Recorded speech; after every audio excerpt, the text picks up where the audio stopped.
নতুন দরকার আছে, কারণ পুরানার কত নির্দলীয় ব্যক্তিদের সমর্থনে যে সরকার আসবে সেটা কোনো ভালো উদ্দেশ্য হবে না। যত তাড়াতাড়ি নির্বাচন দেবে তত ভালো হবে। নতুন একটা দল বা একটা সংগঠন করে তাদের হাতে যদি দেশ বুঝিয়ে দেওয়া হয়, এতে দেখা গেছে দেশের মধ্যে একটা বিবৃতি সৃষ্টি হওয়ার সম্ভাবনা থাকবে।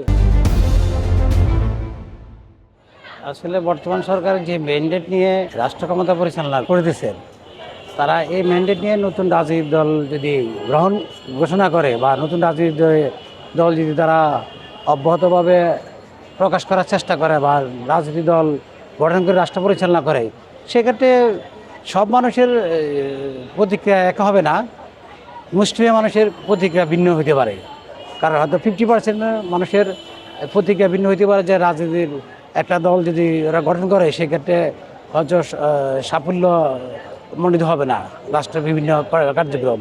কারণ তারা হলো নতুন রাজনৈতিক দল গঠন করে তারা নতুনভাবে একটা রাষ্ট্র পরিচালনা করার জন্য তাদের হয়তো সেরকম অভিজ্ঞতা নাও থাকতে পারে, এই জন্য হয়তো মিশ্র প্রতিক্রিয়া থাকতে পারে। রুহুল কবির রিজভী না, আপনি ব্যক্তিগতভাবে কি মনে করেন যে যে কোনো সরকারের একটি ইন্টেরিয়াম গভর্নমেন্ট বলেন বা নির্দলীয় বা তত্ত্বাবধায়ক সরকার বলেন, যেই রূপেই বলেন, এই সরকারের পৃষ্ঠপোষকতায় যদি কোনো রাজনৈতিক দল গঠন হয়, আমি ব্যক্তিগতভাবে একদমই একজন সাধারণ নাগরিক হিসেবে আমার রাজনৈতিক পদবি বা পরিচয়ের বাইরে গিয়ে বলি, অবশ্যই এটা কোনো রাজনৈতিক দলের জন্য কাম্য না। কারণ কখনো কোনো নির্দলীয় ব্যক্তিদের সমর্থনে যে সরকার আসবে সেটা কোনো ভালো উদ্দেশ্য হবে না। কারণ আমরা জানি যে রাজনীতি হলো একটি আদর্শিক চর্চার জায়গা, রাজনীতি হলো একটি প্র্যাকটিসের জায়গা।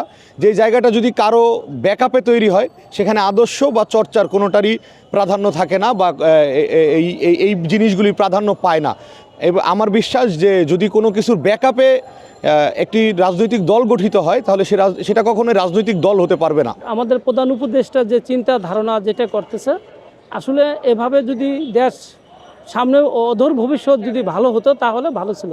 কিন্তু মূলত নিয়ম হয়েছে দেশের সুস্থ জনগণের নির্বাচিত একটা সরকার গঠন করার জন্য একটা তত্ত্বাবধায়ক সরকার গঠন হয় বা উপদেষ্টা মণ্ডলী গঠন করে। যদি এটা সূক্ষ্ম বা সুঙ্খনভাবে যদি ভালো হয়, তাহলে দেশ এবং দেশের জাতি ভালো থাকবে। আর যত তাড়াতাড়ি নির্বাচন দেবে তত ভালো হবে। আর যদি একটা নতুন সরকার, নতুন একটা দল বা একটা সংগঠন করে তাদের হাতে যদি দেশ বুঝিয়ে দেওয়া হয়, তা এতে দেখা গেছে দেশের মধ্যে একটা বিবৃতি সৃষ্টি হওয়ার সম্ভাবনা থাকবে।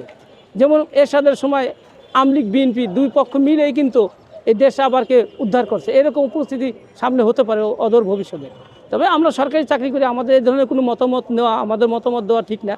আমরা চিন্তা করি যে সরকারি আসুক, দেশ ভালো চলুক, দেশ সুস্থ থাকুক, দেশের জনগণ ভালো থাকুক, সবাই সম্প্রীতভাবে একত্র বসবাস করতে পারি, এই দিকে আমরা দৃষ্টিকোণ রেখে আমরা চলতে চাই। এটি আমার সার্থকতা, এটাই আমার কথা। যে নতুন দল যদি গঠন হয়, তো অবশ্যই ওনাদের একটা চিন্তাধারা আছে, যে একটা কৌশলগত একটা বিষয় আছে এনে।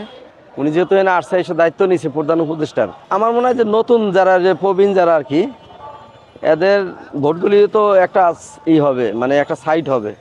এরপরে বড় একটা দল ছিল, এরা দেশ থেকে এখন নাই, কিন্তু এদের ভোটটাও তো দিবে।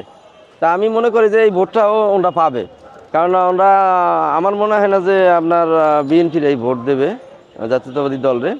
হ্যাঁ, কারণ হলো যে বর্তমান যে প্রজন্ম যারা আছে আর কি, এরা এই দেশটারে যেহেতু 17 বছর পরে এরা স্বাধীন করছে, হ্যাঁ, কারণ এরা, আমার মনে হয় না যে বিএনপির সাথে যাবে। যদি বিএনপির সাথে যায় তাহলে আর কারো কোনো এই পার্থক্য রইল না, তাহলে সেই আবারও আপনার এই অন্যায়ভাবে বা দেশ শাসিত হবে। নতুন দরকার আছে, কারণ পুরানার কত, হ্যাঁ, একজনের 40 বছর 50 বছর বয়স হয়ে গেছে।